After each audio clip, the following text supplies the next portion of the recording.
नमस्कार विद्यार्थी मित्रांनो, राम जाधव मॅथ्स अकॅडमी ह्या आपल्या यूट्यूब चॅनलवर आपलं पुन्हा एकदा सहर्ष स्वागत आहे। विद्यार्थी मित्रांनो, आजच्या व्हिडिओमध्ये आपल्याला पाहायचं आहे गणित इयत्ता 9वी भाग 2 प्रकरण दुसरे। प्रकरणाचं नाव आहे मित्रांनो समांतर रेषा आणि ह्यामध्ये आपल्याला पाहायचं आहे सराव संच 2.2 मधील जे प्रश्न राहिलेले आहेत ते आपण बघूयात। मागच्या व्हिडिओमध्ये आपण बघितलेला आहे सराव संच 2.2 मधील प्रश्न पहिला आणि दुसरा। या व्हिडिओमध्ये आपण बघूयात पुढचे प्रश्न। चला तर मग सुरू करूयात प्रश्न क्रमांक 3। तर मित्रांनो, प्रश्न तिसरा आपल्याला काय दिलंय पहा।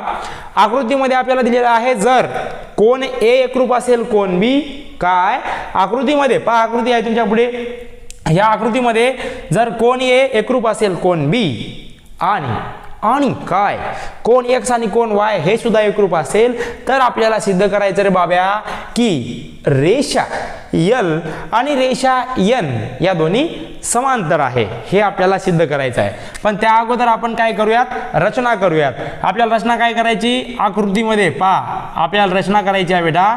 आपण रचना करणार आकृतीमध्ये दाखवल्याप्रमाणे पहा। आपल्याला काय करायचं, आता ही आकृती आहे ह्याच्यामध्ये आपल्याला ही रेषा वाढवायची, या रेषा अशी रेषा ही वाढवायची। या रेषेला आपण नाव देऊयात बेटा P। काय दिलं आपण, P दिलं। मग आकृतीमध्ये दाखवल्याप्रमाणे काय, आकृतीमध्ये दाखवल्याप्रमाणे रेषा P काढा। आता मी काढली तुम्ही काढा, तुम्हाला काम लावलं। चला, आणि आपल्याला आता काय करायचं बेटा, सिद्धता लिहायची आहे। आपल्याला सिद्ध करायचं आहे काय, रेषा L समांतर आहे, ही रेषा ह्या रेषेला समांतर आहे, हे आपल्याला प्रूव्ह करायचं आहे। मग आपण अगोदर कोणाचा विचार करणार, रेषा L आणि रेषा M या दोन्ही रेषेचा आपण आपल्या मनानं विचार करणार। आपण लय विचार करतो रे बाबा दिवसभर, मग आता थोडं करा ना। बघा, सिद्धता आपल्याला लिहायची आहे। मग आपण घेणार रेषा L व रेषा M। काय घेणार तुम्ही, रेषा L व रेषा M घेतलात, यांची रेषा L व रेषा M यांची आपल्याला घ्यायची आहे, यांची रेषा L व रेषा M यांची रेषा K ही छेदिका आहे। काही K आहे ना, बघा रेषा L आणि रेषा M यांची छेदिका K आहे, म्हणून आपण घेणार रेषा L व रेषा M यांची रेषा K ही छेदिका आहे। हे आपण घेतलं, K काय आहे बेटा, छेदिका आहे छेदिका। मग आता छेदिका असल्यामुळे पुढं काय आहे, पुढं कोन A आणि कोन B संगत कोन आहेत। बघा, कोन A व कोन B हे काय आहेत बेटा, संगत कोन आहेत ते संगत कोन कशामुळे झालेत, या रेषा L आणि रेषा M यांची रेषा K या छेदिकेमुळे कोन A आणि कोन B छेदिका काय झालेत, संगत कोन झालेत। मग कोन A व कोन B हे संगत कोन आहेत, काय आहेत, संगत कोन असून पहा, हे संगत कोन असून काय आहेत, आपल्याला काय दिले, मग आपल्याला दिलेलं आहे ना कोन A एकरूप आहे कोन B। मग आपण घेऊ शकतो कोन A एकरूप आहे कोन B आहेत, आणि हे आपल्याला काय आहेत, दिले आहे, हे आपल्याला दिलेलं आहे की नाही, दिलेलं आहे। परंतु आता कोन A व कोन B काय आहेत सांगा, संगत कोन आहेत, आणि आपल्याला दिलेलं काय, कोन A एकरूप आहे कोन B, म्हणजेच आपण लिहू शकतो, म्हणजेच रेषा L समांतर असेल रेषा M। कशावरून मला सांगा, हे कोन A आणि कोन B हे संगत कोन आहेत आणि ती एकरूप आहे, म्हणजे आपण म्हणू शकतो संगत कोन कसोटीनुसार ह्या दोन रेषा कशा असतात, समांतर असतात। मग आपण लिहिणार, कारण संगत कोन कसोटी, काय लिहिणार, संगत कोन कसोटी, याला आपण देणार बेटा नंबर 1 दिलं। आता तसेच आपल्याला काय करायचं रे बाब्या, आपल्याला अजून विचार करायचं, रेषा M, आता पलीकडच्या रेषा M व रेषा N यांची, रेषा M व रेषा N यांची, रेषा M व रेषा N यांची रेषा काय करायची आपल्याला, P। आता P ही छेदिका घ्यायची आपल्याला, P ही छेदिका आहे, कोणाची आहे रे बाबा, रेषा M आणि रेषा N यांची रेषा P ही छेदिका आहे ना, यस, रेषा M व रेषा n यांची रेषा P छेदिका आहे आणि आपल्याला काय करता येते, कोन x व कोन y हे कोणते कोन दिसत आहेत तुम्हाला बघा बरं. कोन x आणि कोन y हे व्युत्क्रम कोन दिसत आहे. म्हणजे कोन x व कोन हे व्युत्क्रम कोन असून बघा, हे व्युत्क्रम कोन असून काय आहे पुढे बघा, व्युत्क्रम कोन असून, व्युत्क्रम कोन असून आपल्याजवळ आहे. आता मी इकडे लिहितो, हे व्युत्क्रम कोन आहेत कोन x आणि कोन y. पण प्रश्नामध्ये पण दिले ना कोन x आणि एकरूप आहे कोन y, म्हणजे आपण लिहिणार असून कोन x एकरूप आहे कोन y. हे कुठून लिहिलं मी, प्रश्नामध्ये आहे, म्हणजे आपण ह्याला लिहू शकतो दिले आहे. हे काय आहे बाबा, हे दिलेलं आहे. म्हणजे आपण लिहू शकतो रेषा m समांतर आहे, रेषा m समांतर आहे रेषा n. हे कशावरून रे, हे आपण लिहू शकतो व्युत्क्रम कोन कसोटीवरून. कशावरून बेटा, व्युत्क्रम कोन कसोटीनुसार. व्युत्क्रम कोन कसोटीनुसार काय झालं, हे दोन्ही ज्या रेषा आहेत m आणि n या समांतर दाखवल्या आपण. याला आपण दिलं बेटा 2 नंबर दिलं.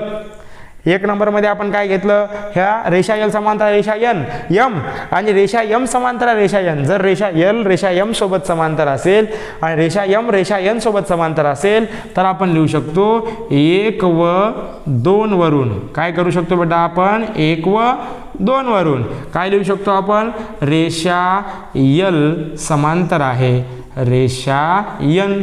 कशामुळं बघा ना, रेषा l समांतर रेषा m, रेषा m समांतर रेषा n, तर रेषा l रेषा n ला समांतर असते. हा झाला आपला प्रश्न क्रमांक 3. बघूयात पुढचा प्रश्न.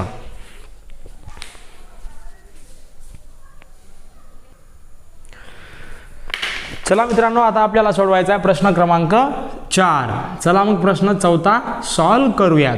खूप इझी आहे, कुठे जाऊ नका, व्हिडिओ पहा, तुमच्या सगळ्या कन्सेप्ट क्लिअर होतील, तुम्हाला प्रश्न कसा सोडवायचा ते समजून जाईल. आपल्याला काय करायचं बेटा, आकृतीमध्ये आपल्याला दिलेलं आहे, काय दिलंय, जर किरण, आता हे किरण B आहे आणि किरण D ह्या परस्परांना समांतर दिल्यात आणि कोण C चं माप दिले तुम्हाला 50 अंश आणि कोण D चं माप दिले तुम्हाला 100 अंश. तर आपल्याला काय करायचं, ह्या कोणाचं माप काढायचं, कोणत्या, ह्या ABC चं माप आपल्याला काढायचं आहे. तर इझी आहे. काय करायचं तुम्हाला, अगोदर ह्या बिंदू C तून जाणारी किरण किंवा रेषा CF हे समांतर काढायचं आपल्याला AB ला. हे आपण AB ला समांतर काढलं आणि आता आपल्याला उत्तर काढायची, म्हणजे ह्या कोणाचं माप काढायचं. मग अगोदर आपण काय घेणार की रेषा CF समांतर आहे रेषा AB. अगोदर घ्या, काय घेतलं आपण, हे CF समांतर आहे AB. आता हे कुठून आलं हो, आपण रचना केली बघा इथं. मग आपण लिहू शकतो रचना. हे कुठून आलं, कारण याचं रचनेमध्ये घेतलं. त्याचप्रमाणे तसेच काय होईल बघा, तसेच काय घेतलं, रेषा CF समांतर घेतला आपण रेषा AB. आता तसेच आपल्याकडे काय आहे प्रश्नामध्ये बघा, रेषा DE समांतर आहे किरण DE समांतर आहे किरण BA. म्हणजे आपण घेऊ शकतो तसेच रेषा BA म्हणजे काय, AB समांतर आहे रेषा DE. हे कुठून आलो, हे आपण लिहू शकतो दिले आहे किंवा हे पक्षावरून. हे आपण लिहूयात दिले आहे. हे आपल्याला प्रश्नामध्ये दिलं ना बघा, BA समांतर आहे किरण BA समांतर आहे किरण DE. आता BA म्हणजे AB आणि DE म्हणजे DE ला D's लिहिलं आपण बघा. रेषा AB समांतरावर लिहिलं आपण रेषा DE. हे दिले आहे. म्हणजेच काय होईल मला सांगा, CF समांतर आहे AB समांतर आहे DE. म्हणजे आपण लिहू शकतो रेषा CF समांतर आहे रेषा D. हे होईल की नाही, व आता हे समांतर तर झालेत. व जर आपण CD छेदिका घेतली व रेख CD छेदिका घेतल्यास, आता हे तर समांतर दाखवलं आपण, व रेख CD ही छेदिका घेतल्यास काय होणार बघा, ही छेदिका घेतल्यास बघा आपल्याला आपण काय केलं, आता हे CF आणि D समांतर दाखवलं आणि यांची CD छेदिका घेतली. म्हणजे आपल्याला काय म्हणता येईल, आपल्याला म्हणता येते कोण CDE चं माप जेवढा असेल, कोणतं CDE चं माप जेवढा असेल तेवढंच माप असते DCF चा. बरोबर असेल कोण DCF. आता हे कशावरून, आता CF समांतर आहे D आणि CD मी छेदिका घेतली तर ह्या दोन रेषा समांतरता आहे, यांची छेदिका आहे. आणि कोणता CDE आणि DCF, CDE आणि DCF हे कोणते कोण होतात बेटा, हा पूर्ण कोण आणि हा कोण हे होता. ह्या दोन रेषा D आणि CF समांतर आहे, CD छेदिका घेतली म्हणजे हा कोण आणि हा कोण, हे दोन्ही कोण काय होतील, व्युत्क्रम कोण.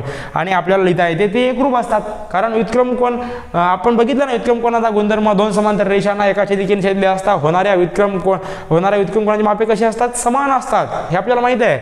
मग आता कोण CDE बरोबर आहे कोण DCF, हे काय आहे सांगा, हे आहेत बेटा व्युत्क्रम कोण. हे काय आहेत माय, हे आहेत व्युत्क्रम कोण. हे काय आहेत, व्युत्क्रम कोण आहेत कोण CDE बरोबर कोण DCF.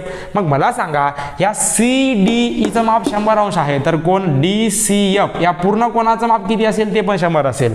म्हणजेच आपण लिहू शकतो कोण DCF बरोबर सुद्धा असेल 100 अंश. याच्या मागचं कारण काय आहे बेटा, कोण CDEचं माप सुद्धा आहे 100 अंश आहे. समजलं. आता पुढे पहा, म्हणजे हे DCFचं माप 100 अंश आलं. मग मला सांगा कोण DCFचं माप 100 अंश आहे, पण ह्या कोणाचं माप किती आहे ते आपल्याला लागणार आहे ना, पुढं नाही माहीत. पण तुम्हाला BCDचं माप 50 अंश माहीत आहे. म्हणजे आपण लिहू शकतो कोण DCF बरोबर कोण BCD अधिक कोण BCF, कोण BCF, कोण BCD आणि कोण BCF हे मिळून कोण DCF झालं ना. मग मला सांगा कोण DCFचं माप किती आहे, आपल्याकडे 100 अंश आहे बरोबर. कोण BCDचं माप किती आहे, 50 अंश आहे. लिहा 50 अंश अधिक कोण BCF, म्हणजे आपल्याला काढायचं कोण BCFचं माप. कोण BCF बरोबर हे 100 अंश वजा हे 50 अंश, म्हणजे आपण लिहू शकतो कोण BCF बरोबर असेल हे 50 अंश. अशा प्रकारे आपण हे सॉल्व करू शकतो.